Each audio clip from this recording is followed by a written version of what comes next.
কি হচ্ছে কি সব বাসায় কি ধরো পোলাপান মানুষ একটু তো করবই, এত রাগারাগি করলে হয়? রাগারাগি করলে হবে না। আরে আসসালামু আলাইকুম। ঈদ মুবারক। ঈদ কি ব্যাপার, মুবারক। ঈদের দিনে তো রাগারাগি চলছে। বসেন বসেন বসেন বসেন। কি হবে এসব ক্রিকেট খেলে কি হবে ডাকি? ঈদ মোবারক। কি হলো, বকা দিচ্ছেন কেন ওদের? কেমন আছো তোমরা? ক্রিকেট খেলে হবে, এখন তো ক্রিকেটই সব, ওদের খেলতে দিতে হবে। আসলে বসেন বসেন বসেন। আসসালামু আলাইকুম, ঈদ মোবারক। ভালো আছেন? বসেন বসেন, আমাদের গরিব মানুষ তো আমাদের বসতে দেওয়ার জায়গা নাই। বসেন বসেন। ঈদ মুবারক। ঈদ মোবারক। আশাফুল ভাই, জি বলেন। আমাদের এই যে গরিবের দুয়ারে আপনার মতো হাতির পা পড়ছে, আমরা খুব খুশি হয়েছি। গরিব থেকেই বড় লোক হইতে হবে, এইখান থেকে ওদের সুযোগ করে দিতে হবে ইনশাল্লাহ। এইখান থেকে একদিন ওরা এই ক্রিকেট খেলেই হয়তো বা নাম কামাবে, বাংলাদেশের নাম হবে, ওদের নাম হবে। আশাফুল ভাই, বলেন। ও নাই বড় লোকের পোলা আমাদের বাড়ি এসে খেললো, ও নাই বড় একজন ক্রিকেটার হবে। আমরা তো গরিব মানুষ, আর তারপরে হলো মেয়ে মানুষ। না। ও মেয়ে মানুষ ক্রিকেট খেলে কি হবে? না, এখন মেয়েরাও খেলছে, বাংলাদেশ টিমের আপনার টেস্ট স্ট্যাটাস পেয়েছে মেয়েরা, তো মেয়েদেরও কিন্তু ফিউচার আছে, তো মেয়েদেরও খেলতে দিতে হবে অবশ্যই, কারণ আমার মেয়েও তো খেলে, ও খেলতে পছন্দ করে, তো অত সুযোগ করে দিতে হবে। আপনাদের একটু কষ্ট করতে হবে, কিন্তু ওদের একটু সুযোগ করে দিবেন ইনশাল্লাহ। শুনছো, এই যে মেয়েরাও খেলার সুযোগ করে দিতে হবে, মেয়েও তাহলে অনেক বড় ওনার মতো খেলোয়াড় হবে। জি। আপনি ওই যে একবার অস্ট্রেলিয়া একটা খেলা খেলতে গেছিলেন না? ইংল্যান্ডে অস্ট্রেলিয়ার সাথে, হ্যাঁ অস্ট্রেলিয়ার সাথে ওই ঈদের আগের দিন মনে একবার খেলা হয়েছিল। জি জি। আমরা গমেতে উঠে দেখলাম যে আপনি ওই খেলায় 100 করছিলেন। 100 করেছি। 100 করছিলেন। আচ্ছা, ওই খেলা সম্পর্কে আমাকে একটু বলেন না। না, ওই সময় তো আসলে অস্ট্রেলিয়াকে যে অন্য কোনো টিম হারাবে ওইটাই তো চিন্তা করতে পারে না, আর আমরা তো চিন্তাই করি নাই। তো ওই দিনটা আমাদের আসলে আল্লাহর রহমত ছিল, আর ওই সময়টা আসলে আমাদের টেস্ট স্ট্যাটাসটা নিয়েও সবাই প্রশ্ন তুলছিল, কারণ আমরা টেস্ট ম্যাচগুলো ভালো খেলি নাই। তো ওই ম্যাচে যখন আমরা 250 রানের টার্গেট দিল এবং আমিও ভালো খেলছিলাম না, কিন্তু যখন আমি শুরুতে 3-4টা 4 মারলাম, তারপরে আমার কনফিডেন্স ছিল যে না, আমি আজকে ভালো করব এবং দেশকে জিতাবো। তো জিতানোর পরে তো আসলে অন্যরকম, যে পুরা ওয়ার্ল্ডে আসলে ওইটা একটা অবিশ্বাস্য একটা জয় বল এখনও আছে, যে অস্ট্রেলিয়াকে আমরা এখনও 21 বছর টেস্ট খেলছি, একটাই হারিয়েছি ওয়ানডেতে, সেই ম্যাচটা। তো ওই ফিলিংসটা আসলে অন্যরকম। আপনার ফিলিংস কেমন হয়েছিল ভাই আমরা জানি না, কিন্তু আমরা যারা বাংলাদেশে ছিলাম ওই দিন তো ঈদ না, ছিল। আমার মা বলছিল যে রাতের বেলা হয়েছিল, তো প্রায় 250-300 মোটরসাইকেল তার পিছনে এক একজন করে বসে বাসার নিচে নাকি সবাই এসে আর কি খুব আনন্দ করছিল। তো আমার আম্মা বলছিল যে ওইটা শুনে ফিল করছিলাম যে আসলে কেমন মজা হচ্ছিল। আপনারা তো একেবারে ক্রিকেট বিশ্বের বিস্ময় বালক বলা হয়তো, ওয়ান্ডারফুল, আশরাফুল, এরকম পত্রিকা আমরা তো পত্রিকায় দেখতাম আর কি, আপনার এই খবর টবর আমরা দেখতাম। আচ্ছা, আপনি বিস্ময় বালক হয়ে যখন এই যে টেস্ট ক্রিকেটে সবচেয়ে কম বয়সে এই রেকর্ডটা ভাঙলেন, সেই অনুভূতি, বা আপনি যখন বাংলাদেশের প্রতিনিধিত্ব করেন আপনার কেমন লাগে? এটা তো আসলে অনেক আগের, 2001-এর কথা, সেপ্টেম্বরে আমার ফার্স্ট টেস্ট ম্যাচ ছিল মুরালি ধরনের এগেনস্টে। বাংলাদেশের কোনো ক্রিকেটার যে মুরালির এগেনস্টে সেঞ্চুরি করবে তখন কেউ চিন্তাই করে নাই। আর ওইটা যখন আমি শুনলাম যে এটা ওয়ার্ল্ড রেকর্ড হয়েছে, মুস্তাক মোহাম্মদের রেকর্ড ভেঙেছি। উনি ছিলেন 17 বছর 82 দিন, আর আমি ছিলাম 17 বছর 61 দিন। তো যখন শুনলাম যে এটা একটা ওয়ার্ল্ড রেকর্ড হয়েছে, অন্যরকম ফিলিংস ছিল। আর মুরালি ধরনের এগেনস্টে সেঞ্চুরিটা, এটা আসলে একটু অবাকই হয়েছে সবাই।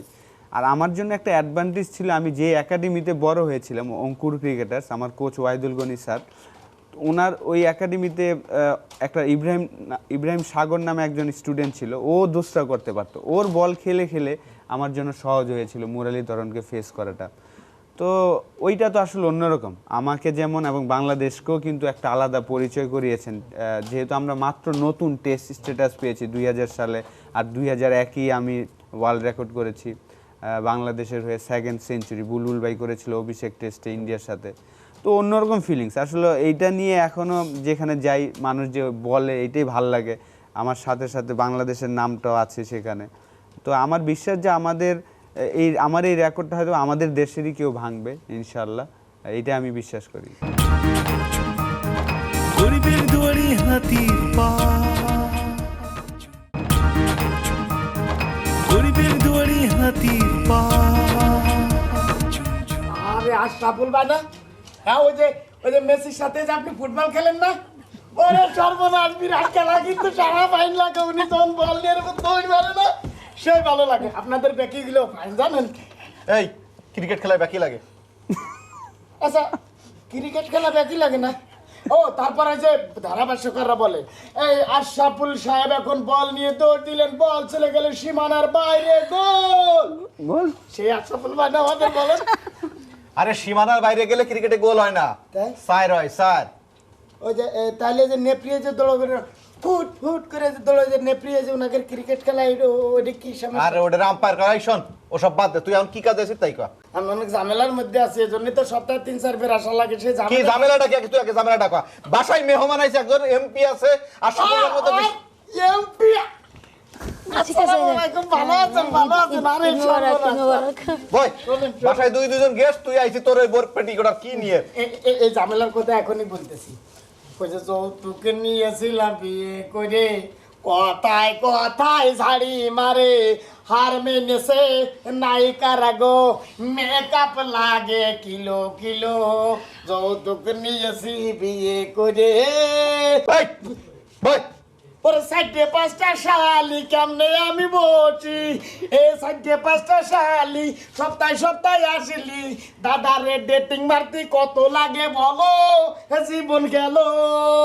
এরপরও কথা আছে, শ্বশুর শাশুড়ির ব্যবহার জানো না, মূর্তির জালের চেয়ে কিছু কম না, এ আপা জীবন আমার জ্বলে পুড়ে গেল, যৌতুক নিয়েছি বিয়ে করে, কথায় কথায় জাড়ি মারে, আর মেনেছে যে নাই কেনে মেকআপ এই লাগে। বই, তোর যৌতুক নিয়ে বিয়ে করতে কইছে, একটা গুরুত্বপূর্ণ আলোচনা করতেছি, ও আইছে যৌতুক নিয়ে বিয়ে করার জন্য।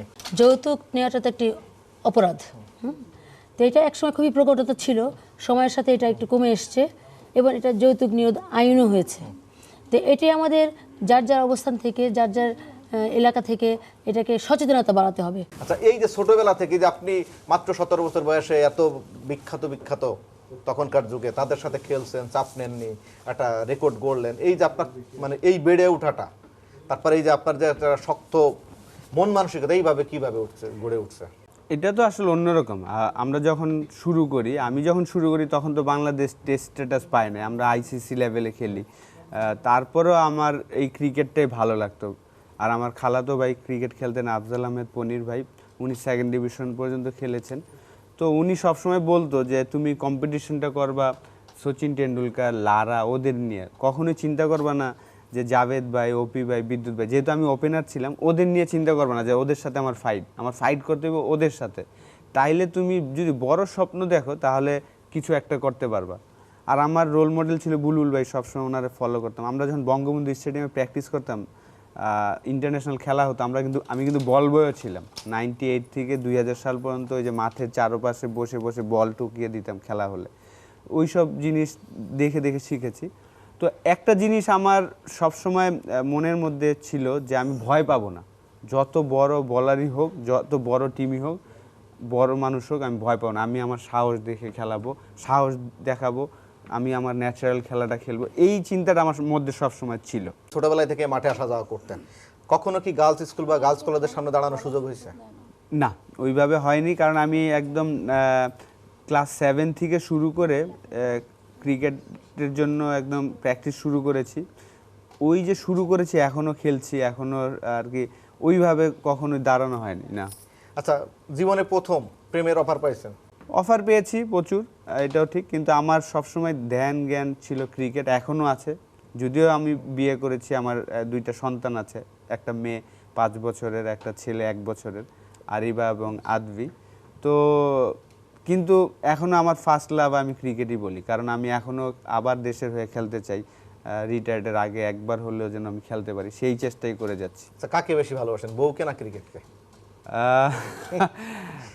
আসলে ক্রিকেটটা দুইটা আসলে 2 রকম। না, একজন যে কোনো একটা বেছে নিতে, ভাই বউ না ক্রিকেট? এই শোনো, দুইটা দুই রকমের ভালোবাসা। দুইটা 2 রকম। খেলাটা তো আর সবার উপরে, আর ফ্যামিলি তো আলাদা, ওইটা তো আরো উপরে। আপনি যে ছোটবেলা থেকে ক্রিকেটে আসছেন, কিভাবে আপনার ক্রিকেটে আসা, কিভাবে আপনার বিশ্বকাপ খেলা, মানে এটা যদি আমাদের একটু বলতেন। এই যে আপনি শুরুতেই কিন্তু ওদের বকাবকি করলেন, গরিব, আমরাও কিন্তু গরিব ছিলাম, বড়লোকও ছিলাম, গরিবও ছিলাম, এখন আবার বড়লোক হয়েছি আর কি। কিন্তু আমার ইচ্ছা ছিল, আমি মাদারটেক থেকে ধানমন্ডি আমি হেঁটে গিয়েছি 8 বার আমার লাইফে। আমি যখন খেলা শুরু করেছি অলমোস্ট 2.5 ঘন্টার মতন হেঁটে হেঁটে গিয়েছি। আবার ধানমন্ডি থেকে বঙ্গবন্ধু স্টেডিয়ামে হেঁটে আসতাম ওয়াইস স্যারের সাথে হাজার বার, হিসাব ছাড়া। কেন? স্যার যেন আমাকে পছন্দ করে। আর ওই যে কষ্ট না করলে আপনি সাকসেস হওয়া যাবে না। তো ওইভাবেই স্টার্টটা করেছি এবং স্যারের প্রিয় স্টুডেন্ট হতে পারি যেন এটা চিন্তা ছিল। এবং খেলা ফলো করতাম, প্রচুর খেলা ফলো করতাম। শুধু আপনি স্যারের ওই সময়টা প্র্যাকটিস করলে হবে না, আপনাকে আলাদা সময় প্র্যাকটিস করতে হবে, ওই জিনিসগুলো করতাম। তো ওইখান থেকে আল্লাহর রহমতে এবং বাবা মার দোয়াটা খুব ইম্পর্ট্যান্ট। বাবা মার দোয়া দিলে অবশ্যই আপনি সাকসেস হবেনই। তো আমি খুব ভাগ্যবান যে আমি খুব তাড়াতাড়ি সাকসেস পেয়ে গিয়েছি। ওই অল্প বয়সে আসলে খুব কমই, টেন্ডুলকারের সাথে আমার ওই বল বয়ের ছবি ছিল, টেন্ডুলকার, গাঙ্গুলি সবাই। তো ছবিটা দেখালাম আমি যখন আমরা খেলছি একসাথে। তো দেখার পরে ও অবাক হয়েছে যে 98-এ তুমি বল বয় ছিলা, 2001-এ বাংলাদেশ টিমের হয়ে আর 2001-এ চান্স পাইছো, মানে 2 বছরের মধ্যে একটা বাচ্চা ছেলে বাংলাদেশ টিমে ইন্টারন্যাশনাল ক্রিকেটে চান্স পেয়ে গেছে। তার মানে এটা আল্লাহর রহমত ছিল এবং সবার দোয়া ছিল। তো জিনিসগুলো, যে জিনিসটাই আমরা করব এটা একটা ভালোবাসতে হবে, মন থেকে চাইতে হবে, পরিশ্রম করতে হবে। এই জিনিসগুলো যদি থাকে, অনেস্ট হইতে হবে, তাহলে তুমি যেই জায়গা, আর স্বপ্ন দেখতে হবে যে আমি ওই জায়গা যাইতে চাই, তাহলে ডেফিনেটলি ওই জায়গায় যাওয়া সম্ভব। গরিবের দুয়ারি হাতির পা, গরিবের দুয়ারি হাতির পা। আপনি কি ছোটবেলায় কোনো খেলাধুলা করছেন? ছোটোবেলায় খেলাধুলা করেছি, প্রচুর খেলা করেছি। এখন যেমন এদের হলো ফ্ল্যাট জীবন, আমাদের তো ফ্ল্যাট জীবন ছিল না। মাঠের পর মাঠ আমরা দৌড়িয়েছি, ছিপুরি খেলেছি, বৌচি খেলেছি, তারপরে গোল্লা ছুট খেলেছি। আপা হচ্ছে খেলতে খেলতে আজকে এমপি হয়েছে, রাজনীতিবিদ হয়েছে। আশরাফুল ভাই তো খেলতে খেলতে ভবিষ্যতে কি হওয়ার ইচ্ছা আছে? খেলার সাথেই থাকার ইচ্ছা, কারণ এমপি মন্ত্রী হওয়ার কোনো ইচ্ছা আছে? না, ওই ধরনের ইচ্ছা নাই, কারণ ওইটা অনেক কঠিন কাজ। যেহেতু আমি মনে করি যার যার প্রফেশনটাই বেস্ট আর কি। এখন আমার কাজটা আপনার কাছে অনেক কঠিন মনে হবে, আপনার কাজ আমার কাছে অনেক কঠিন মনে হবে। তো আমি খেলার সাথেই থাকতে চাই। আমার যে এক্সপিরিয়েন্সটা হয়েছে, কিভাবে হার্ডওয়ার্ক করে খেলোয়াড় হতে হয়, কিভাবে ভালো খেলা যায়, কারণ আমি 2টা জিনিসই দেখেছি, যে ভালো খারাপ। তো সেই জিনিসগুলোই আমি শেয়ার করতে চাই, ক্রিকেটের সাথেই থাকতে চাই যতদিন বেঁচে থাকবো। আপনি তো বাংলাদেশ ক্রিকেট দলের অধিনায়ক ছিলেন। বাংলাদেশ ক্রিকেট দলের সাবেক 2জন অধিনায়ক, তারা রিটায়ার্ডের পর চাচ্ছে ক্রিকেট বোর্ডের সভাপতি হবে, সেবা করতে চায়। আপনার কি এরকম মানে সেবার উদ্দেশ্যে ক্রিকেট বোর্ডের সভাপতি বা ক্রিকেটের সাথে কোথায় থাকতে চান?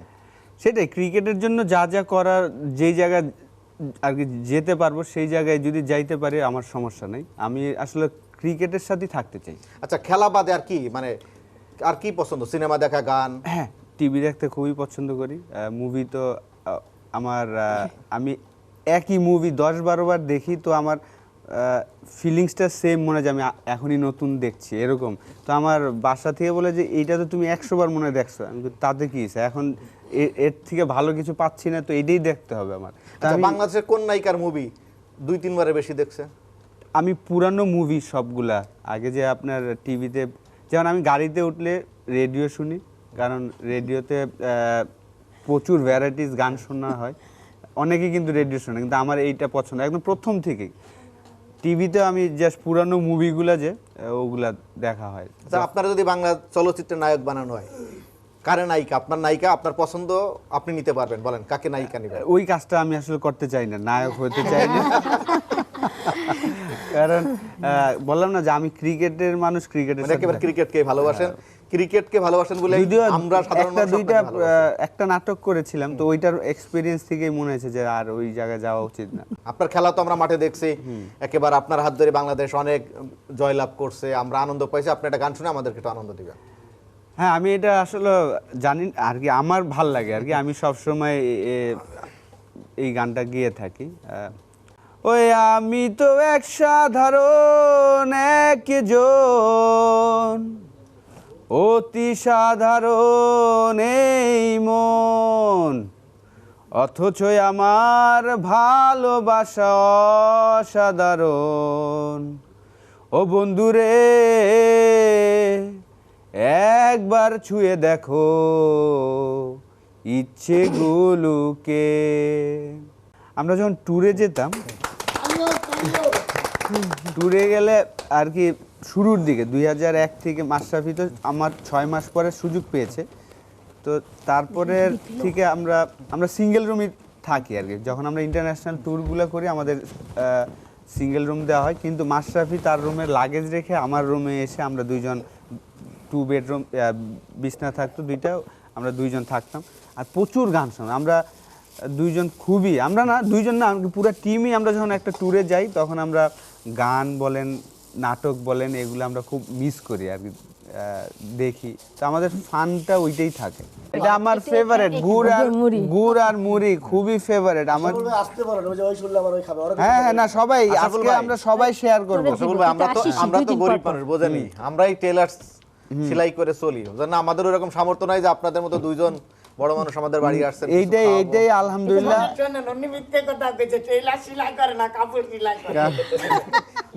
আপনিও তো ছোটবেলায় খেলাধুলা যেহেতু করছেন, রাজনীতি করছেন, গানও নিশ্চয় শুনছেন, এবং আমাদের একটা গান শোনা। গান আমি কোনো না, শিল্পী না, সবাই যেরকম সাধারণ সেরকম আর কি। তা আমি যে গানটা গাবো এটা আমাদের শ্রদ্ধেয় প্রয়াত হেমন্ত মুখোপাধ্যায়ের একটি গান। ও নদী রে একটি কথা শুধাই শুধু তোমারে, বলো কোথায় তোমার দেশ, তোমার নেই কি চলার শেষ। ও নদী রে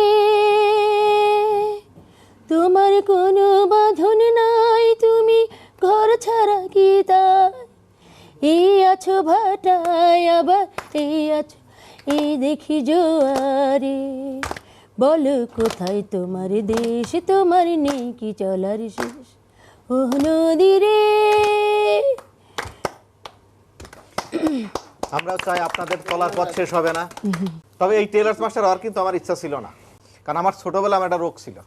আমি ছোটবেলায় সারাদিন আঙ্গুল তুষতাম বলে স্কুলে সবাই খুব আমার সাথে খারাপ ব্যবহার করতে দিক সেদিক। পরে আমার আব্বা বুদ্ধি করে একটা টেলার্স মাস্টারের কাছে নিয়ে গেছিল। ওই বেটা ঈদের সময় আমার প্যান্ট বানাইছে কোমরেতে 6 ইঞ্চি ঢিলা, এরপর সবসময় প্যান্ট ধরে হাঁটতাম, আঙ্গুলা চুষতে পারতাম না। এরপরে বুদ্ধি করে চিন্তা করলাম আর এই টেলার্স মাস্টার আমার এত বড় উপকারটা করলো, এরপরে এই টেলার্স মাস্টার হয়ে গেলাম। আমরা আপনার খেলা ক্রিকেটে মানে টেলিভিশনে দেখছি, স্টেডিয়ামে যেয়ে দেখছি। এই প্রজন্ম এরা আপনার খেলা ওই রকমভাবে টেলিভিশনে দেখেনি। ওরা সেই 2001-এর মানে যে বিজয়, যে আনন্দ, ঈদের আনন্দ আমরা যা পাইছি অস্ট্রেলিয়ার সাথে জয়ের পাইনি। আপনার সাথে ওরা সেই আনন্দটা পাবে আমার মনে হয়, আপনি যদি ওদের সাথে একটু ক্রিকেট খেলেন। অবশ্যই।